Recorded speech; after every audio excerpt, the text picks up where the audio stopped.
कि वो पूरी बात जरूर रखेंगे जी। क्योंकि बीजेपी के लोग इनको टिकट नहीं दे रहे हैं। आप बात समझिए, हमारे बाबा मुख्यमंत्री जी को भारतीय जनता पार्टी टिकट नहीं दे रही, तो अक्सर हमें सुनने को मिलता है और अखबारों में पढ़ने का मिलता है कि कभी ये यहां से लड़ेंगे, कभी वहां से लड़ेंगे, कभी वहां से लड़ेंगे। एक किसी व्यक्ति ने सपने में उनके आए, उन्होंने पत्र लिख दिया और उसके लिए टिकट मांगी गई। ये शुरुआत बीजेपी ने की थी। अगर भगवान किसी के सपनों में आ रहे थे तो बीजेपी ने शुरू किया, तो ऐसे तो हर एक के सपनों में कोई ना कोई आता है। सवाल यह है कि मुख्यमंत्री जी को कोई टिकट नहीं दे रहा है, इससे बड़ा दुर्भाग्य क्या हो सकता है? अच्छा, ये मैं और इसलिए क्योंकि वो भारतीय जनता पार्टी के सदस्य नहीं है। पर आपको लगता है योगी आदित्यनाथ को टिकट का खतरा है? आप टिकट मांग रहे हैं तभी तो पत्र लिखाए रहे हैं। खबर तो है वो ये अयोध्या से चुनाव लड़ सकते हैं या गोरखपुर से लड़ सकते हैं, तो दो ना, लेकिन बीजेपी कहां टिकट देगी उनको? पर बीजेपी तो देगी टिकट वो नहीं ले सकते, उन्हें बीजेपी से टिकट मांगनी पड़ेगी। अच्छा, एक बात बताइए, उन्हें टिकट मांगनी पड़ेगी बीजेपी से, और वो बीजेपी के सदस्य नहीं है। बीजेपी के तमाम सीनियर लोग दुखी हैं उनसे, परेशान है कि किसको उनके ऊपर बैठा दिया, जिसे उत्तर प्रदेश बर्बाद कर दिया। अच्छा, आप कहां से लड़ने जा रहे हैं चुनाव? मैं पार्टी पे छोड़ता हूं। पार्टी तो आपकी भी तो पार्टी फैसला कर रही है। नहीं, लेकिन तो उनकी भी टिकट नहीं मांग रहा मैं जी। मैं टिकट नहीं मांग रहा, मैं पार्टी पे छोड़ रहा हूं कि पार्टी मुझे चुनाव लड़ाना चाहती है। उनका मत अगर होगा कि मैं चुनाव लड़ूं या चुनाव लड़ाऊं, लेकिन आपका मन क्या है? सवाल यह है, आपका मन क्या है? मेरा मन नहीं है कुछ भी, जो पार्टी फैसला करेगी वो मैं स्वीकार करूंगा। पार्टी तो आप ही हैं, अपने आप ही राष्ट्रीय अध्यक्ष हैं, आप ही सब कुछ है अपनी लेकिन पार्टी फिर भी क्योंकि ये चुनाव आप ही को चुनाव फैसला नहीं लेना, है, आपको आपके लिए फैसला लेना है। ये बड़ा चुनाव है जी। और देश का चुनाव होने जा रहा है। आपने देखा कि जैसे ही बीजेपी को हार सताई, पूरे देश के नेता यहां आने लगे, दिल्ली के नेता आने लगे। समाजवादी पार्टी का एक विजय रथ चला, जनता का जो समर्थन देखा भारतीय जनता पार्टी ने, 6 रथ चलाए। एक रथ भारी था 6 रथ पर, ये जनता का समर्थन देख करके 6 रथ चले हैं। लेकिन उसके बावजूद भी जनता उत्तर प्रदेश की तैयार है इनको सबक सिखाने के लिए। अगला सवाल मेरा आपसे यह है कि बीजेपी कह रही है कि अब क्योंकि वोटों 2014 में, 2017 में समाजवादी पार्टी को हार देखनी पड़ी, 2019 में भी हार देखनी पड़ी, अब इसको हिंदू वोट बैंक याद आने लगा है।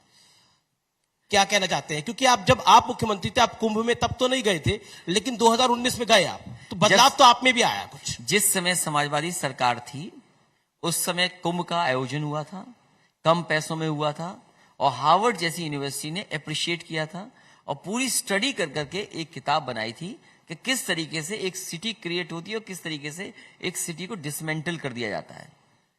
कुंभ के समय पे भी मैं गया, साधु संतों से व्यक्तिगत मिला। आपने स्नान नहीं किया था उसमें? साधु संतों से मैं मिला और साधु संतों से आशीर्वाद लिया। अब कपड़े पहन के तो मैं स्नान नहीं कर सकता, मैंने जब भी स्नान लिया तो कपड़े उतार करके स्नान लिया। पर 2019 में तो आपने स्नान किया था, 2019 में तो स्नान किया था आपने। मैंने कई बार स्नान लिया, आप नहीं जानते, मैं कई बार गंगा में स्नान कर चुका हूं और संगम में भी कई बार स्नान कर चुका हूं जी। ये जरूरी नहीं है कि टीवी का कैमरा जाए तभी मैं स्नान करूं। कुछ लोग ऐसे हैं जब तक कैमरा नहीं जाएगा तब तक स्नान नहीं करेंगे। आप प्रधानमंत्री पर निशाना साध रहे हैं? मैं किसी पे निशाना नहीं जानता। हमारे तो मुख्यमंत्री जी स्नान ही करना नहीं जानते हैं। उनका वीडियो निकालिए, कैसे स्नान कर रहे थे वो गंगा में। जब कुंभ में गए थे तो कैसे स्नान कर रहे थे। सवाल इस बात का नहीं है, सवाल इस बात का है क्या मां गंगा की सफाई हुई, क्या मां गंगा साफ हो गई, क्या यमुना नदी साफ हो गई जो गंगा में जुड़ती है, क्या गोमती नदी साफ है जो गंगा में जुड़ती है, क्या काली नदी साफ हो गई, क्या हिंडन नदी साफ हो गई। सवाल ये है क्योंकि भारतीय जनता पार्टी ने कहा कि देश की सभी नदियां हम साफ करेंगे और मां गंगा को साफ करेंगे। आज बताएं कि मां गंगा कितनी साफ हो गई। आपने छोटे दलों को साथ ले लिया, आपके चाचा शिवपाल यादव भी आपके साथ आ गए हैं, वो अपने सिंबल पर चुनाव लड़ेंगे या आपके सिंबल पर चुनाव लड़ेंगे? सभी क्षेत्रीय दलों को साथ लाने का काम किया है और क्षेत्रीय दल अपने ही सिंबल पर चुनाव लड़ेंगे। अगला सवाल मेरा यह है, क्योंकि आपने काफी बोला कि हमने काफी काम किए, क्रेडिट बीजेपी लेने आ जाती है। बीजेपी कहती है कि आप क्रेडिट जीवी हैं। मैं प्रधानमंत्री को कोट करता हूं, उन्होंने बोला कि जब मैं आज दिल्ली से चला तो सुबह मैं इंतजार कर रहा था कि कब कोई आएगा और कहेगा मोदी जी इस योजना का फीता तो हमने काटा था, ये योजना तो हमने शुरू करी थी। आप क्रेडिट लेना चाहते हैं? क्रेडिट नहीं लेना चाहता हूं, उनको सच्चाई बताना चाहता हूं कि जिस प्रोजेक्ट पे आप हाथ लगा रहे हैं ये समाजवादियों की देन है। अगर समाजवादियों ने नहीं शुरू किया होता तो शायद आप उद्घाटन न कर पाते, शिलान्यास न कर पाते। उदाहरण के लिए जी जी, कानपुर की मेट्रो, क्या समाजवादी पार्टी की शुरुआत नहीं की?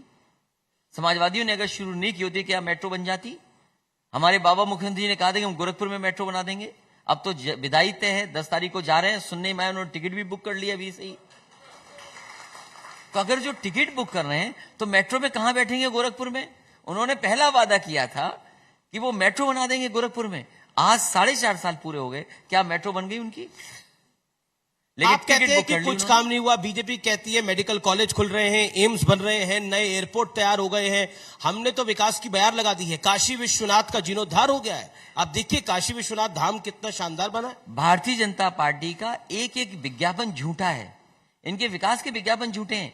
हम लोगों ने काशी विश्वनाथ तो दिख रहा है, उत्तर प्रदेश ने देखा है जी। जब इन्हें फ्लाईओवर दिखाना था तो इन्होंने कलकत्ता का फ्लाईओवर दिखाया। जब इन्हें विज्ञापन में फैक्ट्री दिखानी थी, अमेरिका के कारखाने दिखाए। जिस समय जेवर का एयरपोर्ट का शिलान्यास करना था वो तस्वीर चीन की दिखाई। डैम का जब उद्घाटन हुआ तो दक्षिण भारत का डैम दिखाया। इन्होंने तो विज्ञापन भी झूठे दिए हैं। कैसी सरकार है जो विज्ञापन झूठे देती हो? इनके विकास की तस्वीर झूठी है। क्या आपको लगता है कि भारतीय जनता पार्टी जिस तरह की राजनीति कर रही है, ये सवाल मैं आपसे इसलिए पूछ रहा हूं और क्योंकि आप इस देश के सबसे बड़े सूबे में बीजेपी के खिलाफ लड़ रहे हैं। बीजेपी जिस तरह की राजनीति कर रही है उसने आपको अपनी राजनीति को बदलने पे मजबूर कर दिया है कुछ हद तक। भारतीय जनता दिल पार्टी, से जवाब दीजिएगा अखिलेश जी। नहीं, मैं बिल्कुल दिल से दूंगा। भारतीय जनता पार्टी ने जनता को झूठ बोला और उसका उदाहरण है उनका संकल्प पत्र। आप कोई पन्ना इस पर पलट करके देख लीजिए, कुछ भी पूरा नहीं किया होगा। जनता को लगा कि ये काम पूरा करेंगे, नौजवानों को लगा कि उन्हें नौकरी और रोजगार मिलेगा। लेकिन जिस तरह की सरकार बनी है उसमें कहां नौकरी रोजगार है? इन्होंने बड़े बड़े इन्वेस्टमेंट मीट किए। इसी लखनऊ शहर में बड़े बड़े इन्वेस्टमेंट मीट हुए जिसमें राष्ट्रपति आए, प्रधानमंत्री आए, लेकिन क्या इन्वेस्टमेंट आया इनका? इन्वेस्टमेंट के नाम पर केवल झूठी तस्वीर अमेरिका से आ गई फैक्ट्री की। इन्वेस्टमेंट कहां है इनका? 1 डिस्ट्रिक्ट 1 प्रोडक्ट। किस डिस्ट्रिक्ट का प्रोडक्ट इनका आगे जा रहा है? किस डिस्ट्रिक्ट में इन्होंने कारखाना लगा दिया? क्या बलिया में कारखाना लगा दिया? क्या गाजीपुर में कारखाना लगा दिया? क्या सहारनपुर में कारखाना लग गया? क्या लखनऊ में कारखाना लग गया? अगर बीजेपी कुछ काम नहीं कर रही थी 2017 के बाद, तो 2019 में आपका सपा बसपा का गठबंधन होने के बाद ये लोकसभा में कैसे जीत गए? भारतीय जनता पार्टी ने कैसे डीजल पेट्रोल महंगा करके गरीबों की जेब काटी और अमीरों की तिजोरी भरी। इतना ही बड़ा काम किया इन्होंने। अच्छा, मेरे सवाल का जवाब दे दीजिए। अगर बीजेपी कुछ काम नहीं कर रही थी, डबल इंजन की सरकार फेल थी, तो 2017 में ये जीत गए। आपने बोला 2019 में कैसे जीत गए? जनता जब ने, आप और बसपा मिल गए। इनका जो झूठा प्रचार था उसका मुकाबला समाजवादी लोग नहीं कर पाए। लेकिन इधर 4.5 साल में इनके झूठे प्रचार के साथ लगातार समाजवादी पार्टी लड़ रही है। देखिए झूठ कैसे पकड़ा गया इनका, हम बताते हैं, उदाहरण देते हैं आपको। अखिलेश एक उदाहरण दे दूं झूठ। अच्छा, आप बोलिए प्लीज कैरी ऑन। मैं ये कह रहा था कि अखिलेश जी कि इस बार आपको क्यों भरोसा है कि इस बारी